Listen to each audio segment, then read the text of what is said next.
Hey, I am Kyle Kirkwood, Director of Training here at Pacvue, and today we're here to talk about DSP. Hi, my name's Ann Harrell. I'm a Senior Manager of Retail Media on our Strategic Consulting team, and I'm also here to talk about DSP. Hi, I'm Jack. I'm one of the product managers at Pacvue, and I work on Pacvue's DSP offerings. Beautiful. The first question I like to ask when we're talking about the different products of Pacvue is, what is your favorite Pacvue feature for DSP? That's a tough one. Curveball. You want me to go first? I could go first. Okay. I think my favorite DSP feature is our automated rule set. Primarily because I am often the executor, or at least assisting with the execution, and that just basically saves so much time. But it's really more than just time savings, because it also gives you the opportunity to have more of a granular approach to your management of DSP. And a lot of people will go into DSP and it's like set it and forget it. You set your bid, you walk away, you never think about it again. These rules give you the opportunity to set the rule and walk away and not have to think about it, but still have a dynamic program that's changing as traffic changes. That's great. Jack? I think that's great. I would go with either Pacvue's AMC integration. I think there's a lot of value in Amazon Marketing Cloud for brands of all sizes, and which can help them unlock sort of the golden question of DSP, which is, why in the world am I doing this in the first place? And how do I know that this money isn't just being thrown out into the ether and never returning into my business? I think that's in terms of structural questions. I think AMC has a lot to answer there. I also really like the order and line item templates. I think as someone in Ann's shoes, or someone who's at our brand or agency partners that we work with, the process of just getting your best practice off the ground in a way that's meaningful and uniform and doesn't require hours of QA. Those templates that help you say, my answers to all the fill in the blank questions are here. Just do that again and again. Yeah. Makes that so much easier. I would agree. I was going to say Super Wizard, but I do think that the templates, I don't want to say supersede the Super Wizard. The Super Wizard is extremely helpful for a cold launch situation. But once you do identify those best practice, that is just such a convenient way to get going. I mean, the Super Wizard is my best take of here's my answer to the fill in the blanks, not knowing anything about your business. Right. And for someone who is just getting started, maybe my answers are better than what they would give. But as an advertiser, you definitely know more than you do about your own business, or you know more than I do. So giving you the answers, giving you the opportunity to fill in the blanks is more powerful. Yeah, I mean, I think that's the thing. It's not the Super Wizard or the templates. It's they're meant for different people at different stages in their advertising journey. So I don't think it has to be kind of an either or. I'm sure a lot of people would start with the Super Wizard and eventually kind of graduate to being able to understand enough to do the templates. So yeah. Let's talk briefly. The tool is new. The DSP tool is relatively new. DSP in general is relatively new. There's not as much expertise as there is from search. So if you could just give a short, concise, what's the value of using the Pacvue DSP tool compared to just the Amazon UI? I mean, there are things that you can do in the Pacvue DSP tool that would take you, significantly longer in the native UI. And there are some things that are even more advanced in our tool. A good example of that would be day parting. Within the native UI, typically it's kind of more of a dichotomy where it's on or it's off, and you pick the hours that it's on and the hours that it's off. With the Pacvue day parting for DSP, you can have percentages. It doesn't have to be, you're going through with a hammer, you're going through with a scalpel instead, and you're picking the right times, increasing and decreasing your bids. And there are a number of other situations like launching, like we were just talking about, which launching a program within the native UI, you can use the templates, but it's not as straightforward, and there's not a lot of information on how to appropriately use them.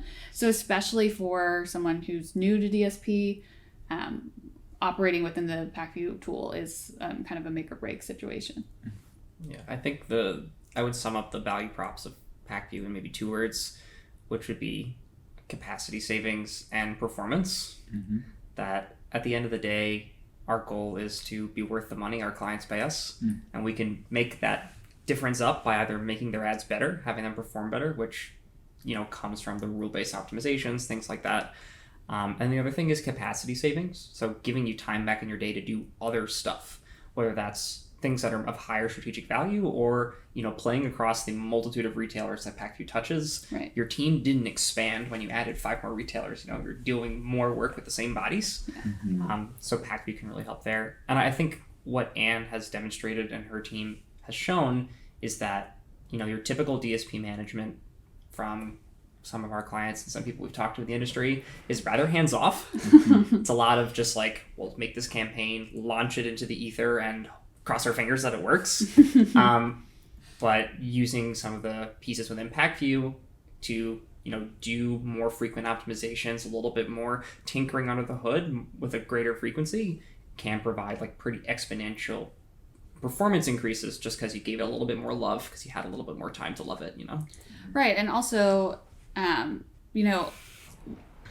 the native UI, you have your DSP account and your AMC account and your, sponsored ads account, all 3 separate, no cohesiveness between them. Obviously, AMC, the data that you can access has that cohesiveness, but the Pacvue platform, like in nature, how it was built was to unify your advertising programs across Amazon, across all of your, your retail media accounts, and the ability to bring that data together in one place makes it less likely that you're going to be operating in silos between your different, advertising tactics.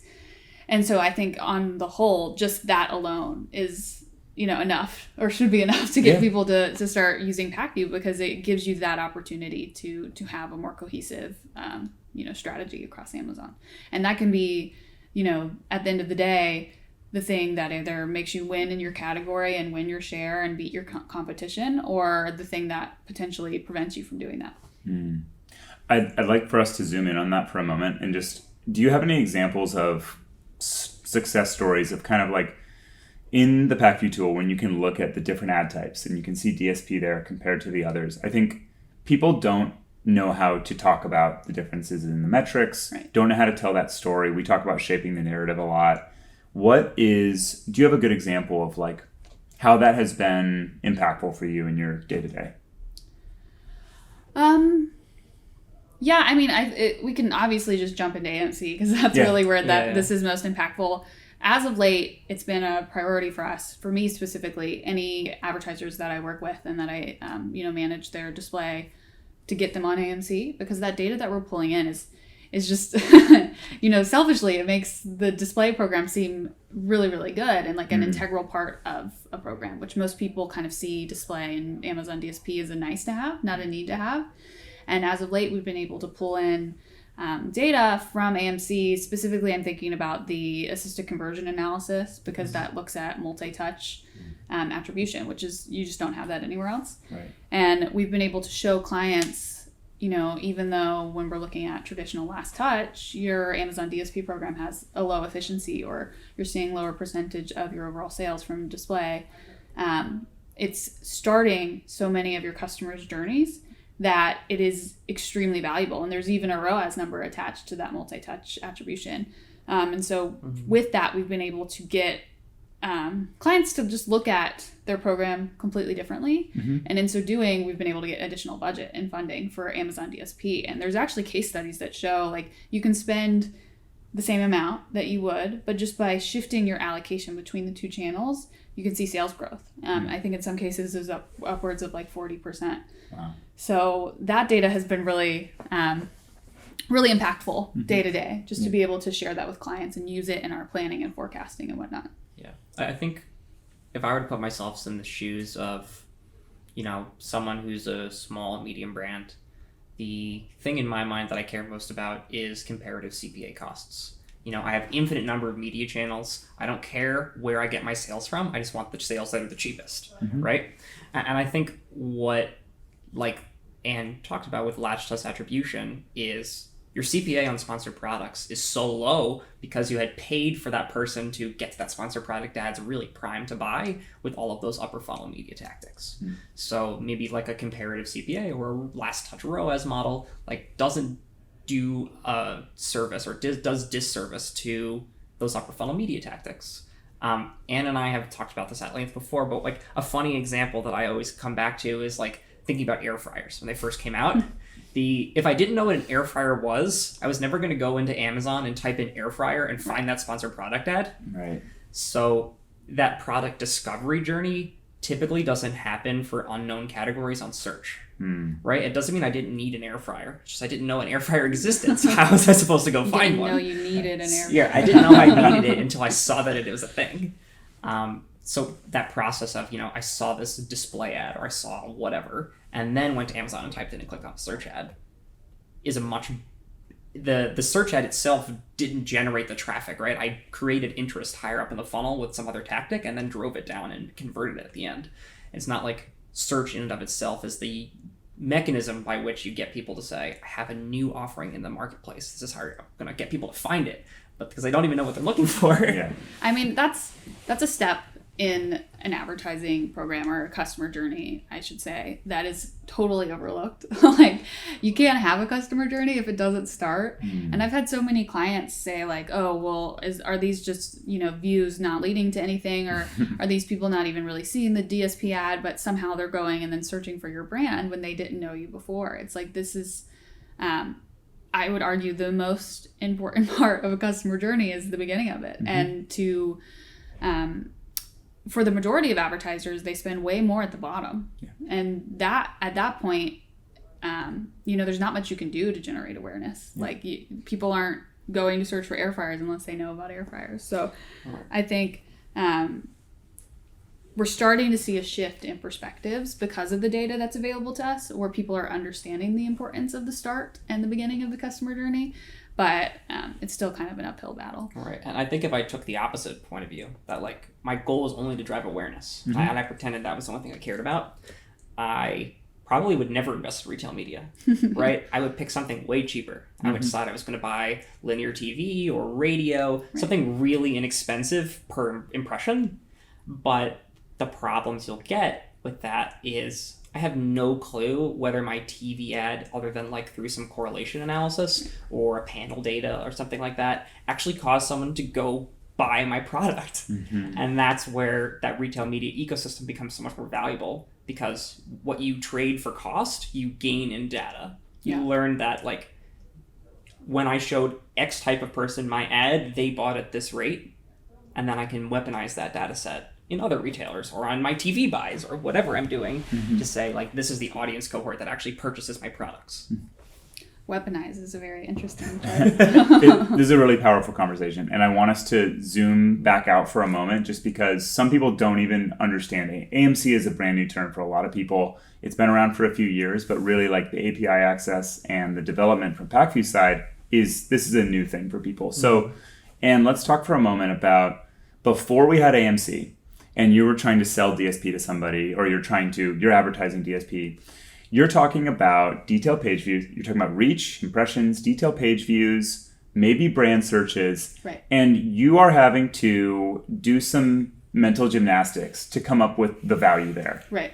And sometimes there's no there. There's nothing to talk about, right? It's really hard to say what the value is. How do you put value from a business objective on a detailed page view or a branded search? It's a hefty question. Getting people to the detail pages is the hardest part. So I would argue that there is an undervaluing of detail page views. The fact that someone's on one of your product PDPs means that you will likely get a conversion, or at least they know your brand now. They might click through to another one of your products. So I don't know if I could give you like a percent or like something in terms of value, but I would say it's extremely valuable. I think what's even more important is not just the fact that you're getting the detail page view, but who's doing it. So one of the ways that I've always highlighted the importance of display in Amazon DSP is that you get new to brand sales. You're reaching new people. You're getting new people to go to your PDPs. Right. And so it's kind of a layering of different KPIs that we would use to like show the true value of these different steps.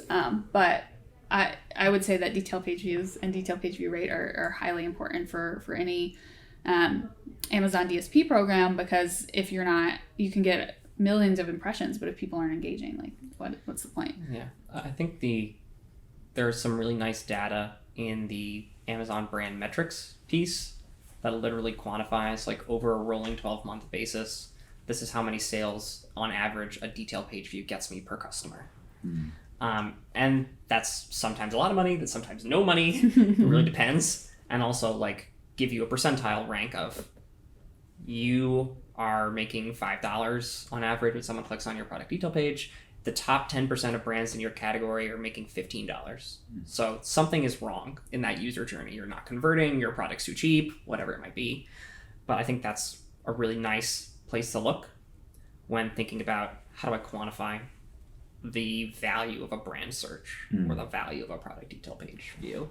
I think the trouble that data gets you, though, is people try to claim that that's lifetime value. And I think in any other channel, people would laugh you out of the room if you said 12 months of data is a lifetime of a customer. Unless you sold, like, literally baby formula or diapers. Like, it would be insane to say to someone that my lifetime as a Coke customer is because I bought Coke once in 12 months. Right. So I think we need to be a little bit cautious there when thinking about upper funnel media, and the measurable impact of, like, getting a new customer, or, like, the lifetime value of a customer isn't accurately represented in Amazon's data. And we need to, like, keep that in mind. When we get that 12-month value, that's just 12 months. Yes. Yeah, but it's as close to lifetime value as we can get right now, at least. And better than nothing. We shouldn't completely undervalue it, because there are many people who have,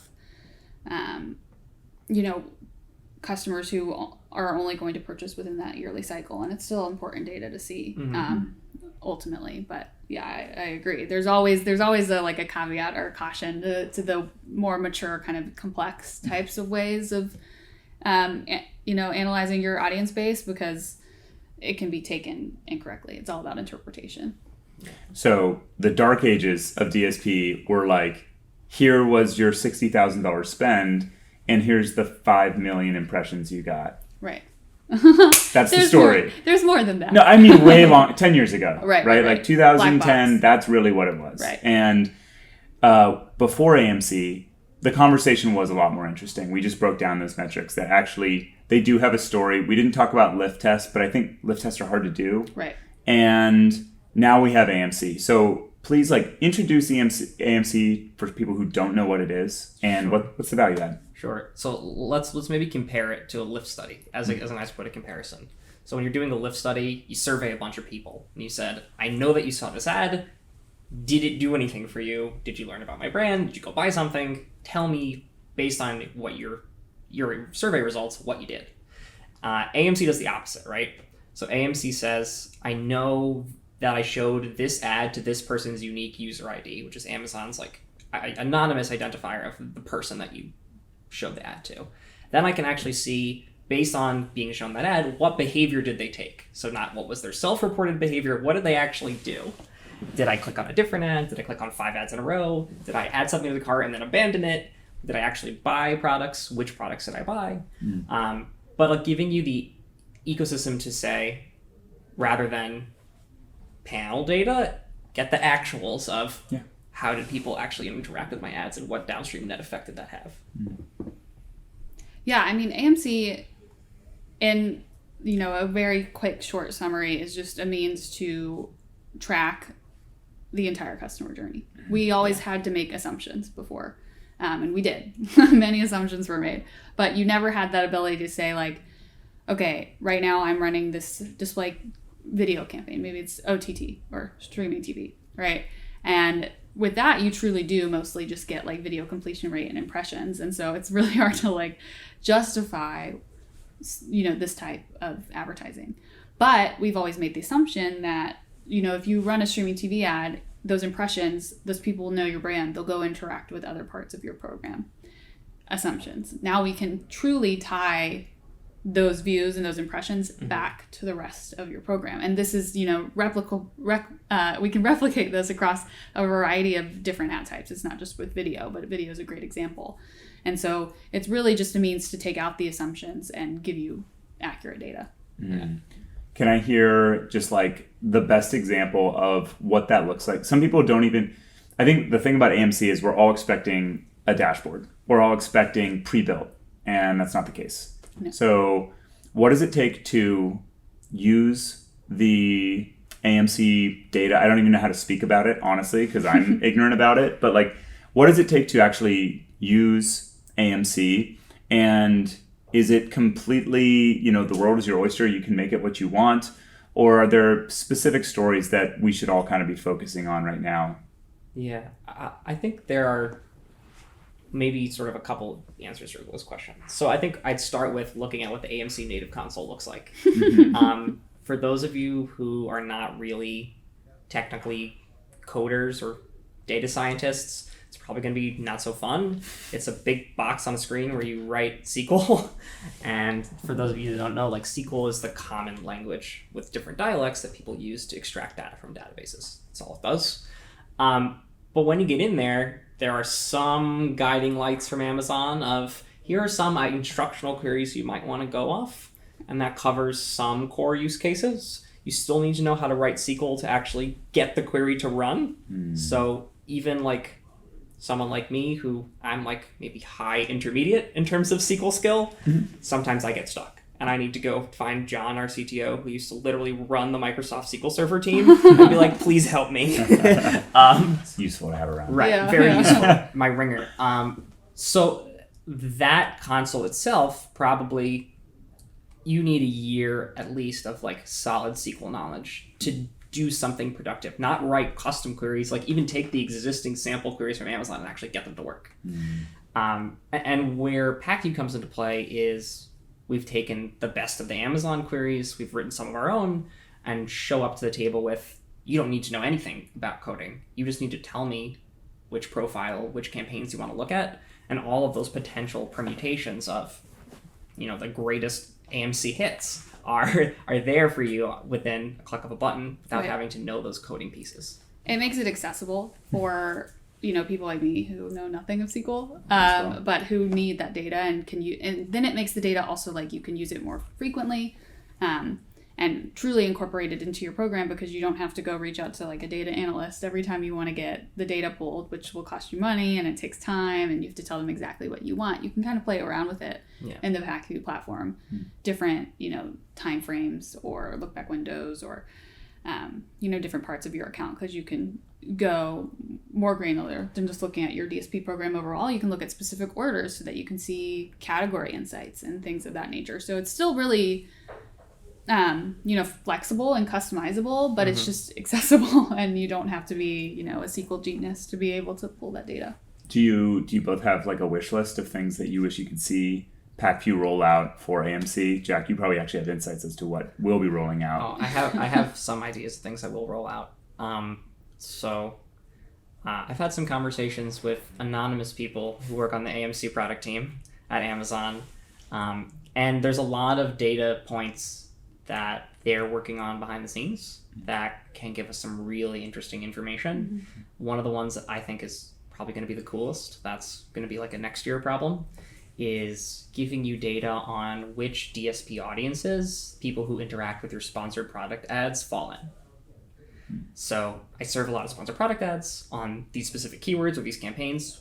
What's the audience breakdown? What's the audience overlap, basically, of my sponsored product campaign to a DSP audience? Yeah.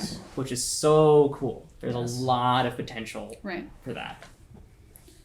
Yeah, I think for me, the existing data pretty much covers what I would ask for on a day-to-day basis. I think just going or like diving deeper into that data is what I'd like to see. Like, we have the ability to see like a path to purchase model in the current format of our, overview dashboard for AMC.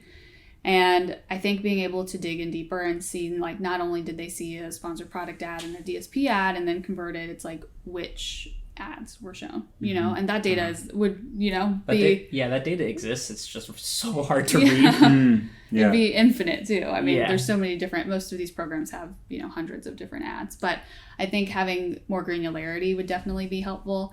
And this isn't necessarily like a request from a data standpoint. And I know that, you guys are already working on this, but just having more one-stop shop, like I'm seeing this data, I want to action this data right where I'm at. There's already that ability with the demographic data that's available. You can go and add audiences within that specific module.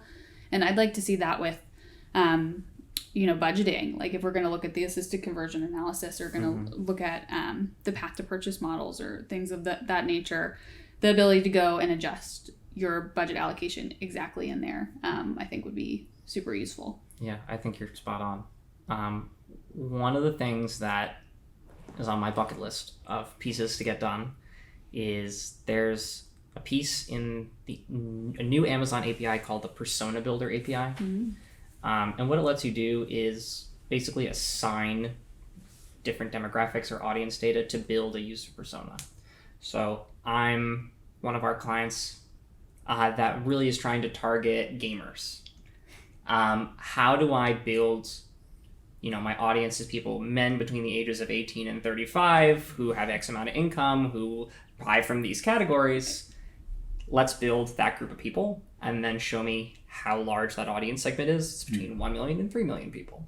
And then what are the top audiences by affinity for that persona that I've just built?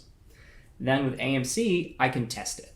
I can run a campaign where I'm trying to hit those people and then do a comparison of my target persona's demographic breakdown is A, the demographic breakdown of the people I reached was B, what's the percent match? So I can give you an estimate of, I was trying to reach gamers, I only reached 50% gamers. 50% of people were not in my persona. Right? Yeah. I think a lot of brands and sellers have this really concrete idea about like who their target audience is, which one really great benefit of AMC and potentially this persona builder is the ability to like get rid of those assumptions, because more often than not we're finding a lot of outliers, audiences or demographics that don't necessarily fit within the audience that you thought you were targeting, but that performs well for your brand. And within those outliers, that's where you find efficiency. That's where you're able to increase sales. That's where you find incrementality. And like all of those things are so hard to do if you just have these like blinders on and you're looking like my audience is, men ages 18 to 35 and you didn't know you do really well with women in their 60s or something. So right. I think that's one really big benefit of AMC and also potentially this new API that's available. One of the things I want to kind of blow up in our industry, is maybe a harsh term, but is the sort of bifurcation of e-com sales and brand personas. With the issue being in my mind that like someone made a focus group and sat down in the room and interviewed a bunch of people and got a lot of qual data to say, here are the people that interact most with our brand, and here's the people we care about most. And then they never match that back to say like, who actually buys from us? Like, who are our customers and how do we reach them? And there's this like disconnect between I want to reach gamers and my customers are not gamers. Right. Yeah. And either that's input to say, hey, I need to change my brand strategy and to message and target towards different people, or the messaging and targeting I'm doing on the e-com side isn't aligned with my brand goals. Right. And it's a two-way street of figuring out based on the purchase data, fix the persona, based on the persona, fix the messaging to drive better purchases. Right. And that sort of line through doesn't happen because one, the data isn't there, and two, those teams are typically owned by different people, right? Brand marketing dollars and retail media trade dollars or BMI completely separate. And there's no one person who's like, let's check our assumptions here. Right. Yeah, I think this is something that we were chatting about recently, but I hate that the teams, like brand teams and e-commerce teams, are so siloed. Like it's just it prevents so much collaboration, and I think ultimately it's probably preventing growth, especially in the modern age, because it makes sense when, if it was 1999 and e-commerce barely existed and is, maybe 30% of your overall business. But for many brands, currently e-commerce is the largest percent of their business and their sales. And so your branding efforts should not be separate from what you're trying to do on your e-commerce programs or with your e-commerce programs. And by having those teams siloed and like making it an either or an us versus them, it means that you have this complete disconnect between all of the stuff you're doing to build awareness for your brand and the thing that's probably selling the majority of your products, which is e-commerce and retail media. Yeah, I think the good thing that we can do now, and those conversations are starting to change, is as e-com becomes a bigger part of the portfolio of sales, the conversations happen at more and more senior levels, right? Yeah. So you're getting someone at the table who's in charge of ecom, who is familiar with how to make a brand persona. Right. And then those conversations can start to happen about, you're coming from a traditional media background or you're coming from a traditional sales background. You know how this kind of stuff works. Right. And applying it to ecom is not that different. It's not, no. And I think AMC data actually has brought a lot of that senior level of people to the table, just because display Amazon DSP can be rather nuanced and confusing, and many times when you're speaking to leadership at brands or agencies, it just kind of goes over their head, right? They don't need to know about your percent new to brand on this specific order, but AMC data wraps it all up, and it's in a way that's understandable to people. Like, even if you don't really know Amazon DSP, like, you understand assisted conversions, right? And so I think having that data helps in these conversations, and also helps merge, branding efforts with your e-commerce efforts, because they're not separate. So I feel like the conversation of how the brand side and how the sales side are kind of interacting, we're kind of talking about media planning at this point, or some of the core elements of like building audiences and budgeting and what products you're going to advertise. And I want to get tactical for a minute with Anne on, with that process, we've talked about, we haven't really talked specifically about budgets. Right. And I'm really curious, you as well, Jack, I know you think about this a lot, but I think when someone's starting new with DSP, or they've been running DSP for a while, it's an ambiguous number, almost always. And based on what you're telling me, it doesn't need to be. We can use AMC to some degree to kind of guide where this should go. So I'm curious, like, what does that process look like of budgeting with AMC data, and how are you thinking about it? Yeah, it definitely, opens up a new process, because as you said before, typically it's pretty arbitrary. Like, it's like, we're going to go 80-20. Why? Because we want to. That's 80% sponsored ads, 20% display. Or we're going to go, 90% sponsored ads, 10% display, because we know that the ROAS will be lower for Amazon DSP, right? So now we have data that just totally blows that out of the water, which is, I'm thankful for that. And we're able to show that, if you spend more on Amazon DSP, you see more sales, and we're able to prove that. So now that is something that we're definitely using for forecasting and planning, looking at, when we spent more on DSP, you actually saw assisted conversion go up, which means you saw overall conversions go up, and kind of backing into a percentage based on that data that we're seeing. Or when you spent less, you actually saw this go down. Maybe your efficiency went up, but is that your goal? So I think having the multi-touch attribution is probably the biggest piece, but having that ability has just totally changed what we're doing. Because again, and I know I'm kind of repeating myself now, like, it's just taking away some of the assumptions. Like, you're not going into it blind. You're not pulling a number out of a hat, because you have data that you can literally back into your percent allocations from. So maybe one of the challenges now is taking that data and presenting it to the brand team, which might not be used to hearing these things. You just think about legacy brands. They're not used to hearing from you as to how they should budget. Right. They have their own plan of how they want to spend that money. Right. Are those conversations starting to happen, or are we still figuring out like how to present this data? I mean, when the clients that I work with, we typically are not just executors, we're strategic partners. So I have always had these kind of forecasting and budgeting conversations with them. Typically, I just give them a recommendation. They don't always go with it. But I think it's like, they often don't. But I think it's like my responsibility, if I'm trying to tell you how to succeed, you give me your goals and I'll give you a number, basically, is how we back into it. And that hasn't changed now that we have AMC. We just have more concrete data to show them and more things to base it off of, which is always good. So yeah, I have one interesting example that came up with a client I was speaking to recently. So this client sells baby formula, and there's a known number of how many babies there are that are the eligible consumers of this product, or their parents and guardians. How many babies per minute? Right. So it's like 10,000 babies are born a day. You have 9 months to hit them with baby formula. That's exactly the number of customers that we have, no more, no less. Yes. And when we look at AMC, we saw that they were exposing impressions to like 4 times as many people as were in their actual demographic group. So they were like, hey, we're wasting a lot of money. Like, we're spending money on impressions for someone who isn't our target consumer, and we know that. So then we go back to the table with budgeting conversations and say, okay, do we narrow the scope? Do we try to target much more precisely? If we're going to be really broad in terms of how many people we're reaching, too many, do we want to just make that cheaper? Is that the strategy? Right. Or do we move money from display to search, because we know if someone types in baby formula, they're probably in our target demographic, whereas our DSP maybe reaches a little too far. Right. But, it's a really niche use case where they have a finite number of people they know are their possible consumers. But you could do that with the auto industry. I know exactly how many cars that are registered for a 2005 Subaru, right? Right. Yep. You know exactly how many people could buy your product.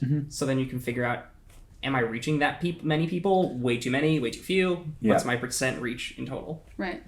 I mean, there's also an argument, like we were talking about personas and audiences. The demographic data shows you those outliers we were discussing before, and you can take that back to the client and also say, this is your current budget, and at this current budget, you're barely reaching this audience. We can't target all these different people with the current budget that we have. So that's another point that you can bring up to discuss allocation and spend between the different channels.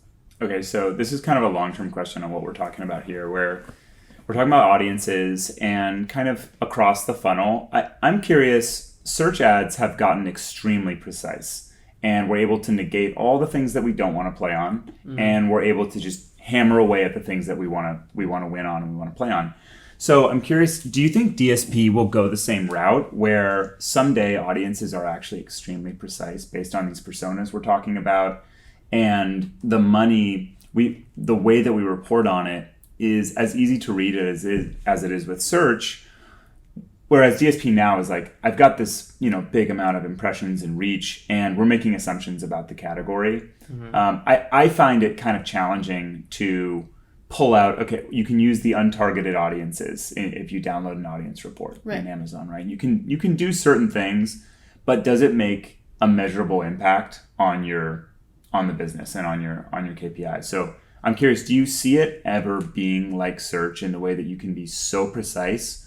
Or is it more about, this is my goal, and broadly speaking, this is the category that I need to be hitting. Am I hitting those people? Not so much about, I need to remove that person. I'm just curious, how do you see that going?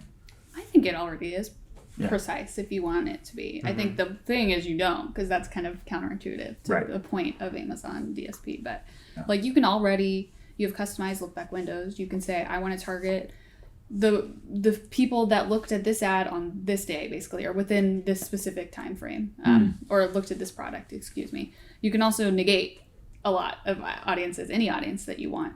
You can say, I want to see people who are ages 18 to 35, men who are in market for snowshoes, who looked at my competitor snowshoes within the last week. Like, that's how the audience builder can be many boxes long. I mean, I wouldn't recommend doing that, but you can. Yeah. I think the whole point is that could be 5 people. Your ad won't show very much, but I mean, if that's your goal, you can do it. But I think the point of Amazon DSP is, the opposite of that. You're trying to reach as many people that are relevant to your products as possible, and do so as efficiently as possible. Yeah. So by being that precise, you're actually limiting that goal. Yeah, I think one of the things that sets Amazon apart from other DSPs is because it's all first-party data. It's not cookies. It's based on, your purchase data matched up with your credit card data from the credit bureau, so on and so forth. It's not.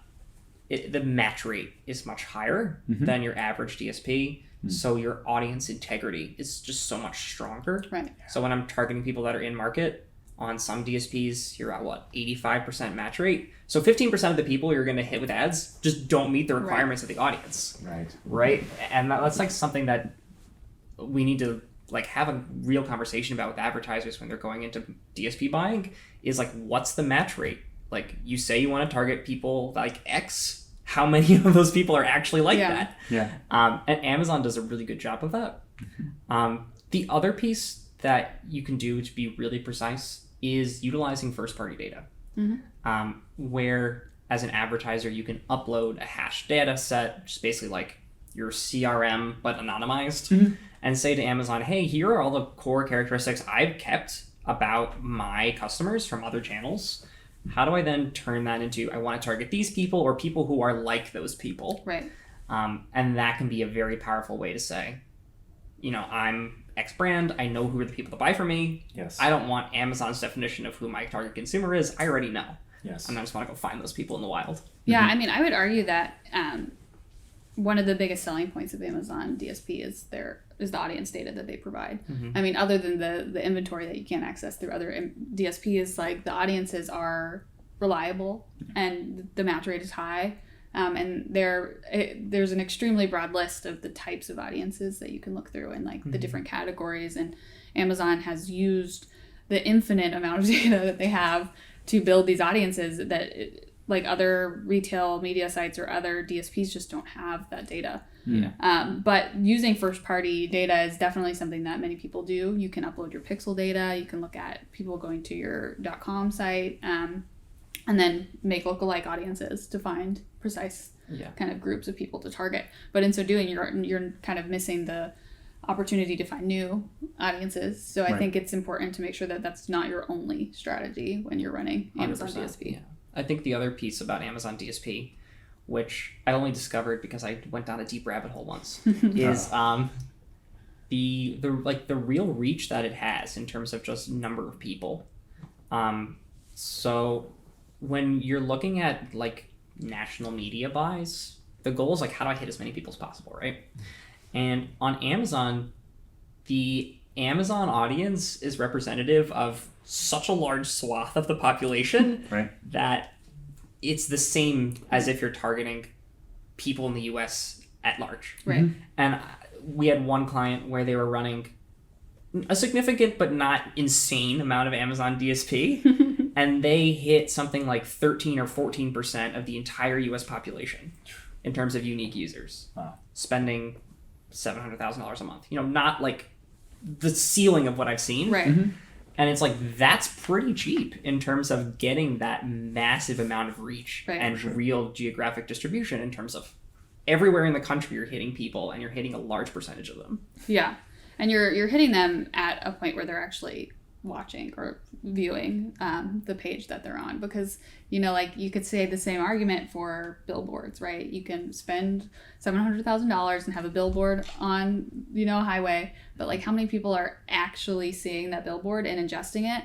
When people are online, specifically on site, you know, O&O, Amazon, but also third party, like typically they're already in a buying mindset. Like they're going to be engaged with the content that's in front of them. They're not just driving by it. So credit card in hand. Right. Ready to go. So it's just like, I would say it's an even better type of impression. It's more valuable. And For sure. Even though it's probably more costly than a billboard, it's long-term worth it. There's a few more things that I want us to talk about. And before I jump to the last big topic, we've covered like the majority of the levers that you can pull in DSP. We've talked about audience building. We've talked a little bit about budgets, not so much ad types, but we talked about site supply, you know, all these different things. Something that I maybe think about too much, and I would love to know your thoughts, is recency of the audience, kind of like freshness, recency, how recently did they interact with the product? Frequency, how does someone know what a good frequency is? Right. Does it matter? And bid, like how do you engage? We all know how to operate with search bids. DSP bids, I think people look at it and go, I'm going to go with a 16 today. They have no idea. Right? So I'm just curious, how do you think about those three? So, I mean, lookback windows, I think, was the like freshness of the audience. That's something you want to test. So there is data available. AMC specifically has the ability to kind of see how often or frequently after viewing ad people are purchasing or repurchasing, so that you can create those look-back windows. But that's going to be specific to not just your category and your brand specifically, but also the tactics that you're trying to run. Like, for instance, if you're just doing traditional retargeting where it's view-based, you're going to target someone, normally I would say between 30 and 90 days, who viewed your product. It depends on the product. And you're going to negate people who have purchased, right, within, up to 90 days. But for, like, remarketing where you're trying to get a repeat purchase or inspire loyalty, you're going to change the look back window of that negated audience significantly, because if you're trying to get someone to repurchase, you don't want to negate all of your repurchasers. So you'll still have that negation, but it would be within maybe 30 days or 15 days. So those are highly variable, but frequency is another thing that I think it involves some testing. And it really depends on your goals. Like if you have I need to win this category, I typically sometimes won't even have frequency caps, right? Like this is something like I'm willing to show that ad and like eat that recurring cost in order to win and to make sure that that ad is being put in front of the relevant audience as much as possible. But typically you don't want to do that. No one has like infinite budget. You're not going to do that across your entire program. So normally, 5 times a day is the frequency cap I would set. It also depends on the ad type. Like with Fire tablet homepage ads, I typically set a more restrictive frequency because those are relatively costly. And I don't want someone seeing our ad every single time they log into their Fire tablet within one day. Because, we probably drive like 2 or 3 times. It's probably not. So I think it's just important to like consider what your goal is, what your tactics are when you're thinking of those 2 things. And then bids are a totally different story. It is kind of like a black box when you first start out. You just kind of have to back into what you're willing to spend. Again, if it's like a category that you have to own, like maybe just jump those bids up. But obviously you have your not just your bid that you're setting, but the max CPM that you're willing to reach. And so you can kind of have you can back into a threshold with that, right? Like you can say, this is my bid, and I'm just going to keep testing that bid, but I know for a fact that I can't spend above this and still get as many impressions as I want with my current budget. So there are ways you can back into it, but then I would also recommend after you do so to just set up automated rules for bid management, because then you don't have to go in and say, this isn't working, this is working. Like the tool will do that for you. Okay. Yeah. I think the 2 of you have been very helpful in helping me think about this as I've been writing Pacvue's DSP AI, which is going to be fresh off the presses. Hey. And the way I sort of thought about it based on y'all's feedback was on DSP, you have the problem of delivery rate, which like is sort of the specter looming over every single other KPI is like, did I spend all the budget? Right. And the way we sort of like, without revealing all the secrets, set up the AI is basically like, keep in mind delivery rate and the target KPI and balance those forces. Right. So, and then also keep in mind the performance of the account. So if my campaign is terrible, but it's the best one in the account, I probably need to spend there rather than anywhere else, even if I'm still not hitting the target. Right? Or maybe I need to suggest to the user, your target's probably not realistic. Right. You're asking for a 60% click-through rate. That's not going to happen. Let's try something better, But the idea of you want to make a beta-based decision, right? If you're hitting your delivery rate and you're hitting your target KPI, whether that be DPVR, ROAS, SNS rate, new to brand percentage, whatever it may be, that's a strong indication you might want to bid more or increase your frequency caps or what have you. Yeah, I mean, you can be hyper efficient or like in those situations, you need to spend more. That's what I always say. Yeah. Okay, so we've saved the last question, which is a meaty one, and we've been at this for a while. So I don't want to.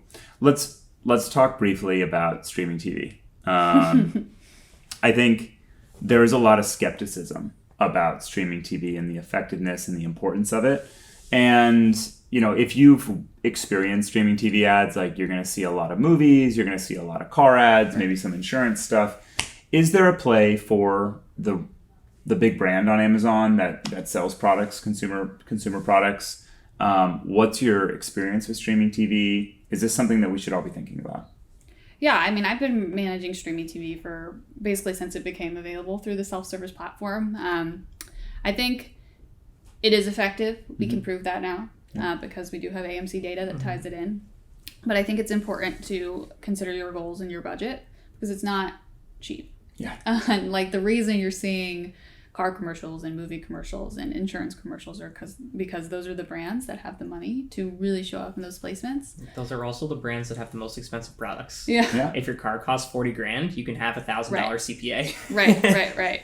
And so I still think there's a place for it for your average brand or even your smaller brands, but you just need to be realistic about how much reach you're going to get and where's it going to go.